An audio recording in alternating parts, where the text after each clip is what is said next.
Bonjour à tous, bienvenue pour cette nouvelle vidéo. Aujourd'hui on va parler de la peur et on va expliquer en quoi la peur est une sorte de carburant pour la douleur et je vais vous expliquer en quoi les deux sont intrinsèquement liés. Donc dans les dernières vidéos j'ai expliqué ce qu'est la douleur neuroplastique. Donc la douleur neuroplastique en fait c'est une erreur qui est commise par le cerveau. Le cerveau va interpréter une sensation qui est normale en fait, une sensation qui n'est pas dangereuse qu'on a dans le corps, comme une sensation dangereuse. Et en interprétant la sensation comme ça, il va créer une douleur pour nous dire « Oula, attention, il y a un problème ici ». Donc ça c'est la douleur neuroplastique et c'est vraiment à retenir, c'est que c'est une erreur qui est commise par le cerveau. Donc votre corps va bien, vous n'avez pas de lésion physique, mais le cerveau considère qu'il y a un danger et crée la douleur. Dans la prochaine vidéo, je vous expliquerai comment on définit si on a affaire à une douleur neuroplastique ou non. Vous verrez qu'il y a quand même des critères assez marquants pour une douleur neuroplastique qui vous donneront des bons pointeurs pour savoir si vous en souffrez ou non.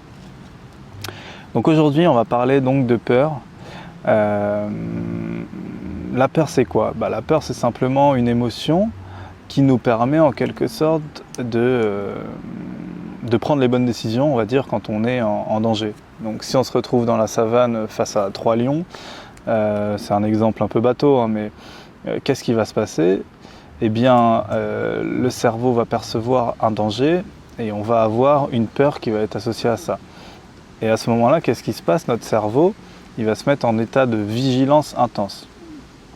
On a peur parce qu'on voit un lion, notre cerveau se met en état de vigilance intense et tous nos sens sont décuplés. Et ça va nous permettre donc d'être à l'affût et de prendre la bonne décision, en l'occurrence peut-être courir vite dans ce cas-là. Donc la peur, voilà, c'est ça son utilité. Maintenant, qu'est-ce qui se passe quand on a mal? Eh bien, c'est assez simple en fait. Je vous disais, la douleur neuroplastique, donc on a une sensation qui est normale, mais en fait le cerveau considère qu'il y a un danger et crée de la douleur. Ensuite, la douleur, qu'est-ce qu'elle fait? Elle va créer de la peur. Quand on a mal, la première chose qu'on dit c'est « Oh là, qu'est-ce qui se passe? Pourquoi j'ai une douleur au dos? J'ai probablement un problème, j'ai dû me contracturer un muscle, ou j'ai une élongation, je sais pas, n'importe quoi. » Et ça, en fait, c'est de la peur. Et cette peur, elle va mettre le cerveau dans un état d'alerte, dans un état de vigilance extrême. Le même qu'on a face au lion. Sauf qu'en fait, le danger est moindre dans la plupart des cas, et le danger peut aussi ne pas être présent dans le cas de la douleur neuroplastique. Donc on associe la peur à la douleur, ça met notre cerveau dans un état d'hypervigilance. Cet état d'hypervigilance, qu'est-ce qu'il fait? Eh bien, il va créer encore plus de douleur. Notre cerveau va créer encore plus de douleur. Et cette douleur, qu'est-ce qu'elle va faire? Eh bien, elle va créer encore plus de peur. Plus on a mal, plus on va être apeuré, plus on va se dire « Oh là là, mais qu'est-ce qui se passe? J'ai un vrai problème ici. J'ai un vrai problème dans le dos là. J'ai super mal. » Et en fait, on rentre dans un cercle, un cycle, douleur, peur, douleur, peur. Et vous comprenez bien que pour diminuer les douleurs, et même s'en séparer complètement, il va nécessairement falloir se libérer de la peur. Il va falloir se libérer de la peur pour pouvoir aller mieux. Et comment on va se libérer de la peur? Eh bien, on va se libérer de la peur en apprenant à notre cerveau que nos douleurs, en fait, elles ne sont pas dangereuses. Et c'est le cas, elles ne sont pas dangereuses, parce que dans une douleur neuroplastique, qu'est-ce que je vous disais? C'est des sensations normales que le cerveau interprète comme dangereuses, mais les sensations sont normales. Vous n'avez rien à votre bras, vous n'avez rien à votre épaule, vous n'avez rien à votre dos. Et donc, il va falloir apprendre au cerveau qu'en fait, tout va bien. Il n'y a pas de danger. Et en faisant ça, vous allez vous libérer de la peur en fait, qui est liée au danger. Et vous allez tout simplement diminuer, voire supprimer votre douleur. Alors maintenant, je vais juste revenir un peu en arrière pour vous parler un peu des sources de la peur. D'où elle vient cette peur liée à la douleur? Alors, si on regarde les gens qui souffrent de douleurs chroniques et donc de douleurs neuroplastiques en l'occurrence, souvent on voit que les douleurs démarrent lors d'un événement stressant de leur vie. Donc par exemple, dans le cadre du travail, On a des collègues qui sont avec qui ça se passe pas bien, on ne s'entend pas bien avec eux. On a un boss qui est un petit peu dur, qui est très exigeant, on est stressé. Ça peut être aussi suite à un divorce, ça peut être en préparation d'un mariage, parfois les douleurs peuvent arriver lors d'événements positifs. Pourquoi? Parce que lors des événements positifs, on a un grand stress. Comme dans tous les événements que je disais avant, en fait, le point commun c'est le stress, on est stressé. En fait, le stress c'est un mot qu'on utilise beaucoup, mais le stress en fait c'est des peurs, c'est la peur de ne pas être parfaitement préparé pour son entretien, de ne pas être parfaitement préparé pour son mariage, que les convives ne soient pas heureux. Ça en fait, ça déclenche de la peur. Alors parfois chez des gens, la douleur chronique se déclenche vraiment lors d'un événement stressant comme ça, mais très souvent, ça ne va pas être la genèse de la peur, c'est-à-dire que ça va être l'élément déclencheur, mais la peur, très souvent, et l'état d'alerte du cerveau, il se met en place à un âge pendant l'enfance et souvent à un âge assez précoce. Donc souvent, quand on a vécu par exemple dans un milieu un petit peu violent, qu'on avait des parents anxieux, qu'à l'école ça se passait pas bien, tout ça, ça crée de la peur. Et cette peur crée un état d'hypervigilance du cerveau. On est un peu en train de checker les dangers un peu partout. Et ça se fait de façon inconsciente. On n'en a pas nécessairement conscience. Mais voilà, on est un peu sur le qui-vive, comme on dit en France. Et ça met le cerveau dans un état d'alerte. Et ça nous prédispose, lorsqu'on est adulte, lors d'un événement stressant, à avoir des douleurs. Parce que notre cerveau, il va ressentir de la peur, avoir cet état d'hypervigilance, et il va créer une douleur, parce qu'il va considérer qu'il y a un danger. Je rappelle ce que j'avais dit dans la dernière vidéo, le danger il n'est pas nécessairement physique. Dans la douleur neuroplastique, on peut soit avoir des sensations que le corps considère comme dangereuses alors qu'elles ne le sont pas, mais on peut aussi avoir un danger psychologique, un grand stress qui va créer des douleurs parce que le cerveau n'est pas capable de voir la différence en fait, entre les différents types de dangers. Donc un danger psychologique peut créer de la douleur, un stress par exemple. Donc voilà, souvent on a une prédisposition un peu à ça selon ce qu'on a vécu étant petit. Et enfin la troisième source de la peur dans la douleur chronique, c'est les habitudes qu'on a. La première habitude, c'est la pression qu'on a à se mettre à soi-même. On va avoir tendance à je dois faire ci aujourd'hui, voilà, je me suis levé ce matin, c'est un exemple, je dois faire ma vidéo aujourd'hui, il faut absolument que je la fasse.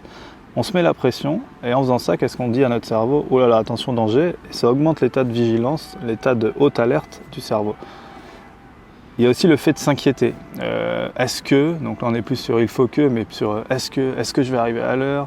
Est-ce que je vais réussir à finir ma vidéo avant mon rendez-vous de 16h? Est-ce que si, est-ce que ça? Ça c'est pareil, ça augmente l'état d'alerte du cerveau. Et enfin, il y a la critique envers soi-même.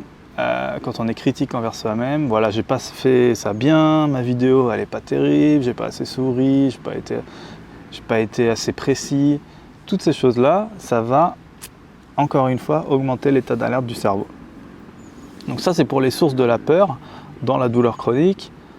Toutes ces choses dont on a parlé là vont avoir tendance à créer cette peur et cette hypervigilance en fait du cerveau, et ça va nous prédisposer à la douleur chronique. Donc la douleur chronique, les gens qui en souffrent savent de quoi je parle en fait. Quand on a mal, voilà, on s'inquiète de la douleur, on pense qu'on a un problème physique, et puis on passe notre temps à chercher des praticiens pour nous aider. Quand la douleur elle bouge dans la journée, elle augmente, elle change d'endroit, elle baisse en intensité, on a toute notre attention portée sur cette douleur. En fait, quand on fait ça, on s'inquiète, et on ne fait que dire au cerveau, voilà, là, il y a un problème, il y a un problème, il y a un problème, et ça ne fait qu'augmenter la peur et la douleur. Donc, vous allez devoir apprendre à votre cerveau que vous n'êtes pas en danger, que la douleur n'est pas dangereuse. Et en faisant ça, vous allez en fait vous libérer de la peur. Pour vous libérer de la peur, vous allez devoir aussi réagir différemment à la douleur. À chaque fois que vous avez mal, vous n'allez plus devoir être inquiet ou faire « oh là là, il y a un problème », mais devoir réagir différemment, ne plus réagir avec peur. Et ça, vous allez pouvoir le faire avec des exercices comme le tracking somatique dont on parlera dans les prochaines vidéos. Je vous donnerai des infos sur ça et je vous apprendrai à faire cet exercice. Et il y aura d'autres techniques qui vous permettront en fait de casser ce cycle douleur-peur. Alors maintenant je parle de la peur et je voudrais juste faire une précision, c'est hyper important, c'est que tout ce que je vous dis là, ça ne se limite pas à la peur, ça s'étend à toutes les émotions négatives qu'on peut ressentir avec la douleur. Donc ça peut être de la frustration, beaucoup, de la colère, de la tristesse, mais c'est vrai que quand on a mal, bah voilà, on est frustré parce qu'on ne peut plus faire des randonnées, on ne peut plus faire le sport qu'on aime, on ne peut plus sortir avec les copains comme on pouvait le faire avant. Et toutes ces choses-là, en fait, elles participent à l'état d'alerte important du cerveau, parce qu'encore une fois, quand on est frustré, quand on est en colère, on est en train de dire à notre cerveau il y a un problème avec cette douleur, il y a un truc qui ne va pas avec cette douleur. Et là, qu'est-ce qu'on fait? On augmente l'état d'alerte et on augmente la douleur. Donc vous allez devoir aussi changer ça. La peur, c'est pas seulement juste ne pas s'inquiéter quand on a mal, mais ça va être aussi se libérer de la frustration, de toutes les émotions négatives qu'on a avec la douleur. Donc dans les prochaines vidéos, je vous donnerai voilà, des méthodes et tout pour essayer de faire le job. Mais c'était important voilà, pour vous que vous compreniez bien ce que c'est que la douleur. Neuroplastique, c'est des sensations qui ne sont pas dangereuses, mais que le cerveau interprète comme dangereuses. Nous, on a peur de ces sensations, ça met le cerveau dans un état d'alerte et la douleur va augmenter, la peur va augmenter et on rentre dans un cercle vicieux, si je peux dire. Je fais que de répéter les mêmes choses, je le sais bien, j'en ai bien conscience, mais ça fait partie du traitement en fait. Ça fait partie du moyen de dire à votre cerveau, et c'est ça qu'on essaie de faire, qu'il est en sécurité, que le danger n'existe pas. Et quand je vous répète toujours les mêmes choses, là, et ben ça rentre en fait, ça va rentrer dans votre inconscient. Et c'est pour ça que je répète, parce que c'est important. La première étape, c'est ça, c'est de bien comprendre qu'on n'a pas un problème physique, qu'on a une douleur neuroplastique, et que donc mon corps va bien. Et en fait, je peux faire ce que je veux, mon corps va bien, je peux faire du sport, je peux faire n'importe quoi. Donc prochaine vidéo, ouais, je vous expliquerai un peu ce qu'est la douleur, parce que la douleur neuroplastique, parce que je vous l'ai expliqué, mais comment on sait si on a une douleur neuroplastique? Il y a des critères un peu spécifiques. Et en fait, la majorité de la douleur chronique, c'est de la douleur neuroplastique. C'est très souvent le cas, la plupart des études le montrent maintenant. Donc je vous donnerai voilà, les critères, vous pourrez déterminer si c'est votre cas ou non. Voilà, j'espère que les vidéos vous ont aidé. J'entrerai plus tard dans les techniques, encore une fois. Mais la première étape, c'est que vous preniez conscience de ce que vous avez, une douleur neuroplastique, que vous n'êtes pas en danger. Et déjà en faisant ça, en fait, vous pouvez réduire la peur et le stress qu'il y a autour des douleurs et aller un peu mieux. Donc n'hésitez pas à regarder ces vidéos plusieurs fois pour que ça rentre, réfléchissez-y et essayez de voir si ça résonne un peu en vous. Je vous dis à très bientôt pour la prochaine vidéo. Salut!